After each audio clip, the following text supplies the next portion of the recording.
In a quiet suburb of Portland, Oregon, 9-year-old Ryan Hutchinson sat in his bedroom one evening in March 2019, headphones on, listening to Nirvana's Smells Like Teen Spirit for what must have been the 100th time. His mother, Catherine, had introduced him to the band casually, not thinking much of it. She'd grown up in the grunge era herself, and the music held nostalgia for her. But what happened next would transform their lives in ways neither could have anticipated. Ryan pulled off his headphones and walked downstairs, his face pale. "Mom, I need to tell you something. I remember being him. Kurt, I remember the last concert." Catherine looked up from her laptop, initially dismissing it as childhood imagination. But something in Ryan's expression stopped her. The boy's hands were trembling. His eyes held a weight she'd never seen before. Over the following days, Ryan began speaking about memories that felt impossible for a 9-year-old to possess. He described the Pine Street Theater in Portland with startling specificity. Not the famous Seattle venues most people associated with Nirvana, but smaller, grittier spaces where the band had played in their early years.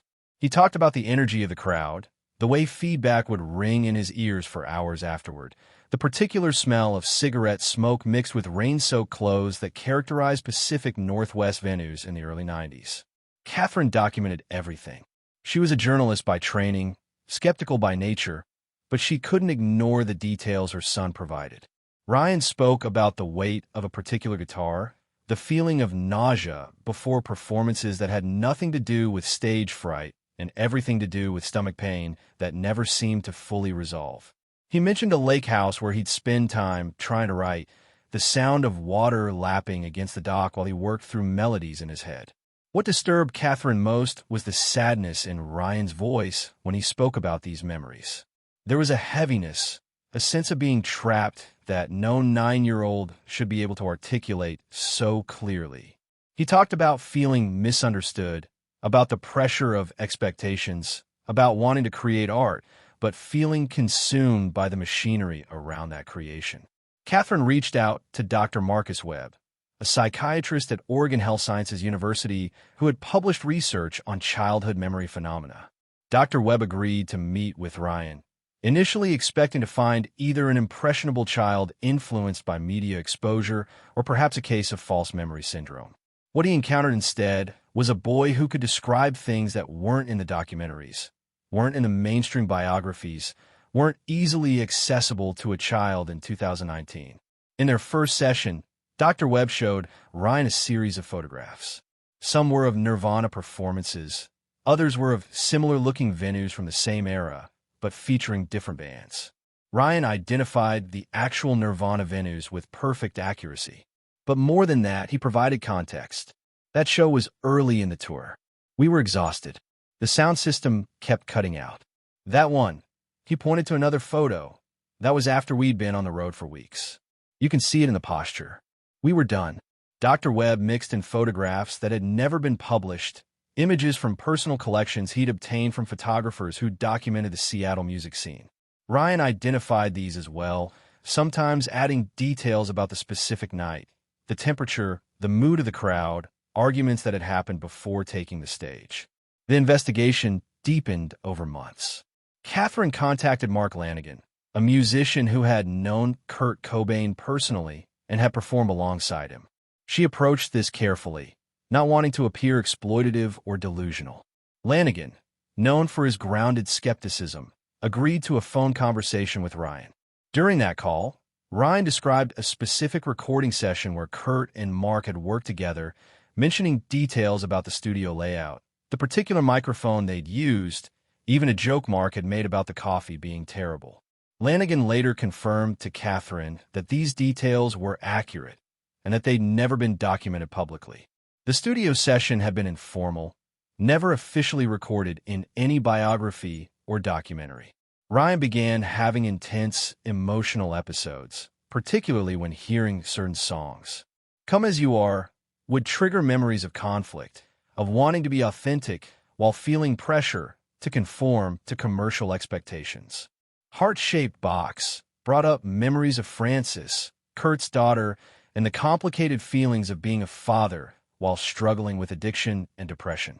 One evening, Ryan became particularly distressed. He described the final concert in Rome in March 1994, just weeks before Kurt's death. He spoke about feeling disconnected from his body, going through motions while being somewhere else entirely in his mind.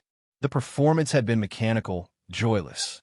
He remembered the flight afterward, the sense of inevitability, the feeling that he was moving towards something he couldn't stop.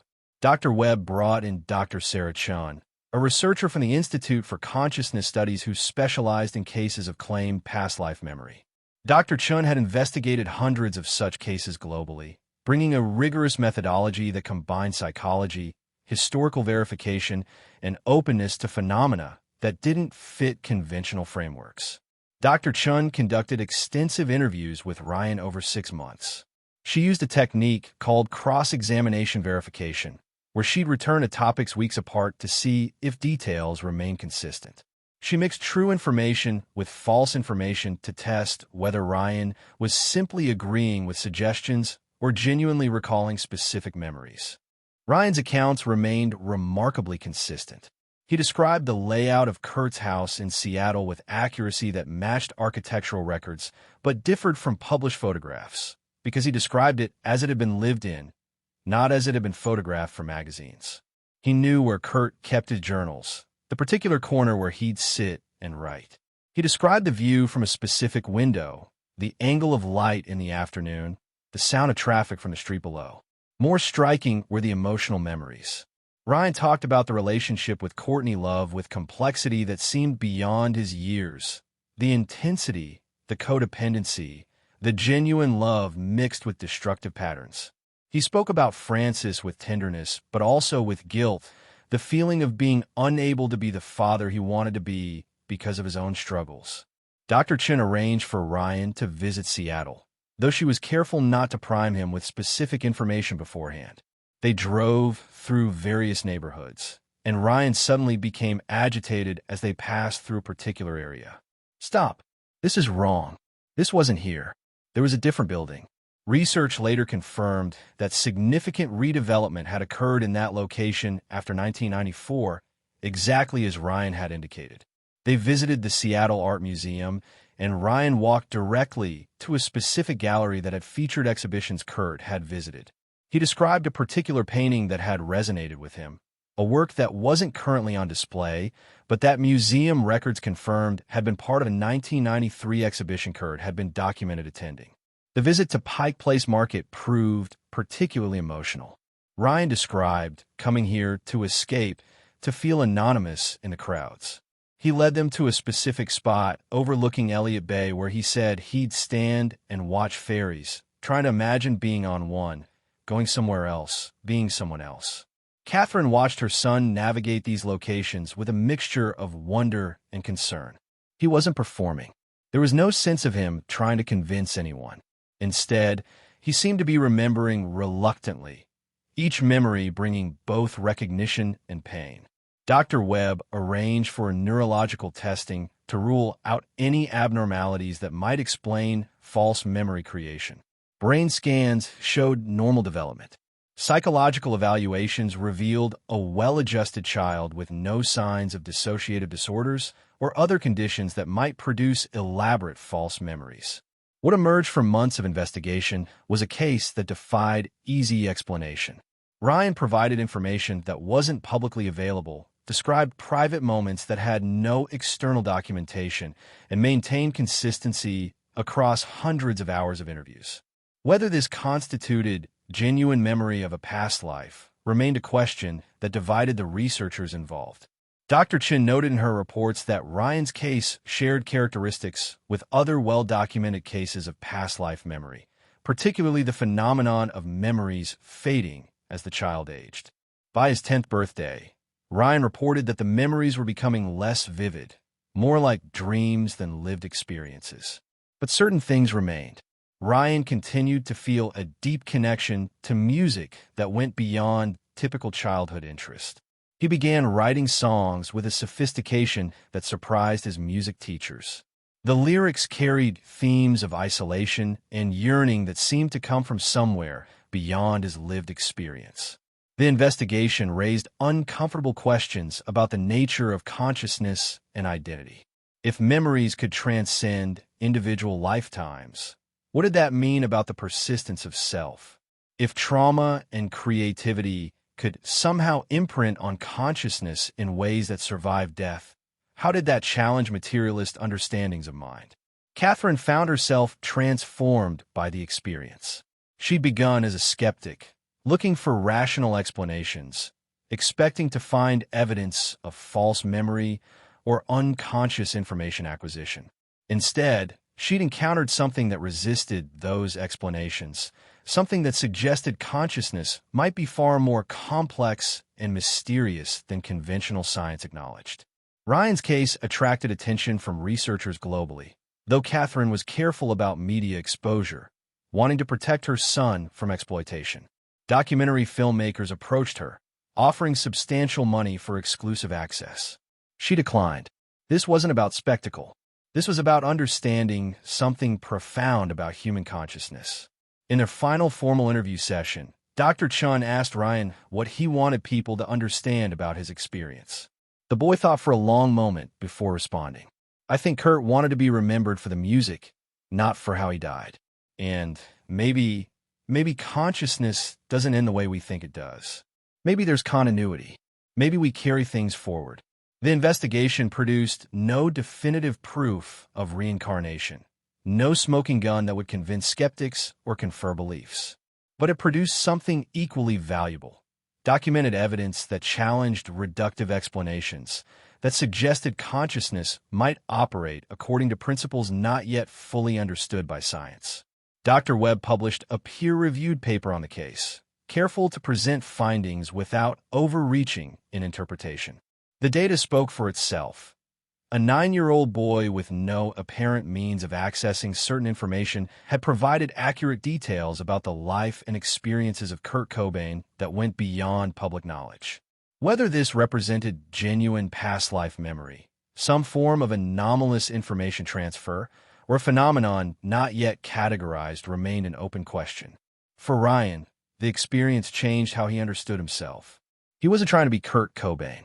He was Ryan, living his own life, making his own choices. But he carried something, memories, impressions, perhaps a continuation of consciousness, that connected him to a life that had ended when he was decades away from being born.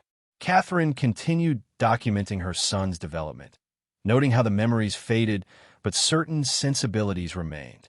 Ryan's empathy for people struggling with depression and addiction seemed to come from lived understanding, not abstract knowledge. His approach to creativity carried an intensity unusual for his age, a sense that art mattered profoundly because it was a way of communicating things that couldn't be expressed otherwise. The case joined a small but growing body of research suggesting that consciousness might not be entirely contained within individual lifetimes, that memory and identity might operate according to principles that current neuroscience couldn't fully explain. Whether this evidence would eventually lead to paradigm shifts in how we understand consciousness remained to be seen. What was certain was that Ryan's experience and the careful documentation of it, added to a body of cases that couldn't be easily dismissed, that demanded serious investigation rather than reflexive skepticism or credulous acceptance.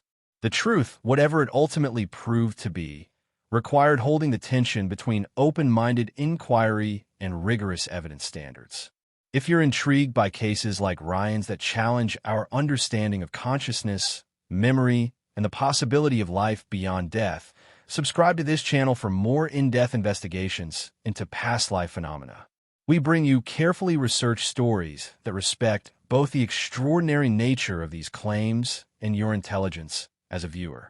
Join us as we explore the frontiers of consciousness research, examining evidence that suggests reality might be far stranger and more wonderful than we've imagined.